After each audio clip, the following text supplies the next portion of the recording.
तर मित्रांनो, लग्नानंतर होईलच प्रेम या मालिकेच्या 19 ऑगस्टच्या भागात आपण बघितलं की दीपकने नंदिनीला खोटं पाडलं आणि त्यामुळे माननी आणि विक्रममध्ये जोरदार भांडणं सुद्धा झालीत. आता उद्याच्या 20 ऑगस्टच्या भागात सुद्धा जबरदस्त ट्विस्ट बघायला मिळणार आहे.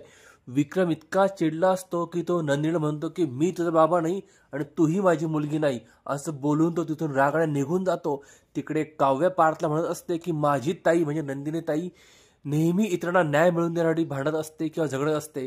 आज तिच्यावर इतका मोठा अन्याय होतोय आणि तिकडे नंदिनी माता तिच्या रूममध्ये विचार करत असते की माझ्या विरुद्ध एवढे मोठे पुरावे वसुदेने आणले कधी, हे सगळे तिने जमवणं कधी. आणि तेवढ्याच मागणं आवाज येतो मी तुला सांगते. आणि आपल्याला दिसतं की वसुताई आणि रम्या तिथे येतात. आता त्या नंदिनीला काय सांगतात आणि यावेळेस काही ट्विस्ट घडतो की नाही हे जाणून घेण्यासाठी आपल्याला उद्याचा भाग नक्कीच बघावा लागेल. त्याकरता चॅनल सबस्क्राईब करून बेल आयकॉन जरूर प्रेस करा, म्हणजे माझा नवीन व्हिडिओ तुमच्यापर्यंत सगळ्यात पहिल्यांदा पोहोचेल. आणि तुम्हाला ही मालिका आवडत असेल तर व्हिडिओला लाईक आणि शेअर करून कमेंट पण करा. भेटूया पुढच्या भागात, तोपर्यंत काळजी घ्या.